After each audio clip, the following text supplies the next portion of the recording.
Assalamualaikum warahmatullahi wabarakatuh. Perkenalkan, nama saya Sri Sulastri dari jurusan D3 Keperawatan tingkat 1 Distikes Akbid Widya Husada Bogor.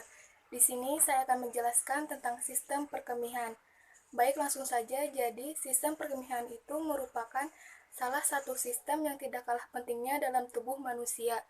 Di dalam sistem perkemihan ini terdapat ginjal, ureter, vesika urinaria, dan uretra yang menyelenggarakan serangkaian proses untuk tujuan mempertahankan keseimbangan cairan dan elektrolit, mempertahankan keseimbangan asam basa dalam tubuh, dan untuk membuang sisa-sisa metabolisme seperti urea, kelatonin, asam urat, dan urin. Di sini saya akan menjelaskan tentang ginjal terlebih dahulu. Jadi, ginjal ini merupakan organ yang berbentuk seperti kacang berwarna merah tua yang letaknya di kedua sisi kolumna vertebra. Adapun struktur anatomi dari ginjal pada orang dewasa ini memiliki panjang 12-13 cm, lebarnya 6 cm, dan beratnya sekitar 120-150 gram. Sekitar 95% pada orang dewasa memiliki jarak antar kutub ginjal ini antara 11-15 cm. Pengetahuan dari anatomi ginjal ini merupakan dasar untuk memahami pembentukan urin. Jadi, pembentukan urin ini dimulai dalam korteks dan akan berlanjut selama bahan pembentukan urin tersebut mengalir melalui tubulus dan ductus collectivus. Adapun aliran darah ginjal. Jadi, pena renalis menyalurkan darah ke dalam pena inferior yang terletak di sebelah kanan garis tengah. Akibatnya, pena renalis kiri kira-kira 2 kali lebih panjang dari pena renalis kanan. Saat arteri renalis masuk ke dalam hilus, arteri tersebut bercabang menjadi arteria interlobaris yang berjalan di antara piramid. Selanjutnya membentuk arteria antara arcuata yang melengkung melintari basis piramid-piramid tersebut. Kemudian arteria arcuata membentuk arteriola interlobularis yang tersusun parara dalam korteks. Arteria interlobaris ini selanjutnya membentuk arteriola aferen. Arteriola aferen akan berakhir pada rumbai-rumbai kapiler yang disebut glomerulus. Darah yang mengalir melalui sistem portal ini akan dialirkan ke dalam salinan vena. Selanjutnya menuju pena interlobularis, pena arcuata, pena interjobaris, pena renalis, dan akhirnya mencapai pena cava inferior. Kemudian ada gambaran khusus aliran darah ginjal.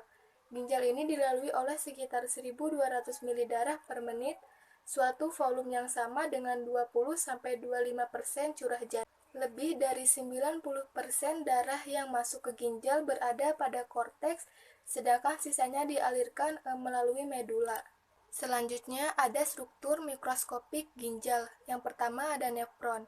Jadi nefron ini adalah unit fungsional ginjal yang dalam setiap ginjal ini terdapat sekitar 1 juta nefron yang pada dasar. Kemudian yang kedua ada sistem renin-angiotensin. Pengeluaran renin dari ginjal akan mengakibatkan pengubahan angiotensinogen menjadi angiotensin 1. Angiotensin 1 ini kemudian diubah menjadi angiotensin 2 oleh suatu enzim konversi yang ditemukan di dalam kapiler paru-paru. Selanjutnya ada ultrafiltrasi glomerulus. Sekitar 1/5 dari plasma atau 125 ml per menit dialirkan melalui glomerulus ke kapsula Bowman yang dikenal dengan istilah glomerular filtration rate atau laju filtrasi glomerulus adalah jumlah filtrat yang terbentuk per menit. Proses filtrasi pada glomerulus dinamakan ultrafiltrasi glomerulus karena filtrat primer mempunyai komposisi sama seperti plasma kecuali tanpa protein. Setelah filtrasi, langkah kedua dalam proses pembentukan urin ini adalah reabsorpsi selektif zat-zat yang sudah difiltrasi. Proses reabsorpsi dan serkasi berlangsung baik melalui mekanisme transport aktif maupun pasif.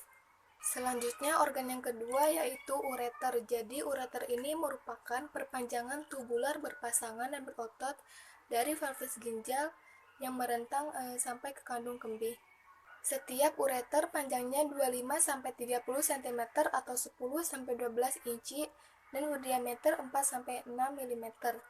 Dinding ureter ini terdiri dari 3 lapisan jaringan, yaitu lapisan terluar adalah lapisan fibrosa, yang kedua lapisan tengah adalah muscularis, dan yang ketiga lapisan terdalam atau epitelium mukosa. Kemudian ada pengertian tentang kandung kemih. Jadi kandung kemih ini adalah satu kantung berotot yang dapat mengempis terletak di belakang simfisis pubis. Kandung kemih ini mempunyai 3 muara, yaitu 2 muara ureter dan 1 muara uretra. Yang terakhir ada penjelasan mengenai organ uretra. Jadi uretra ini adalah saluran kecil yang dapat mengembang berjalan dari kandung kemih sampai keluar tubuh. Panjangnya pada wanita 1,5 inci dan pada laki-laki sekitar 8 inci. Muara uretra keluar tubuh ini disebut meatus urinarius.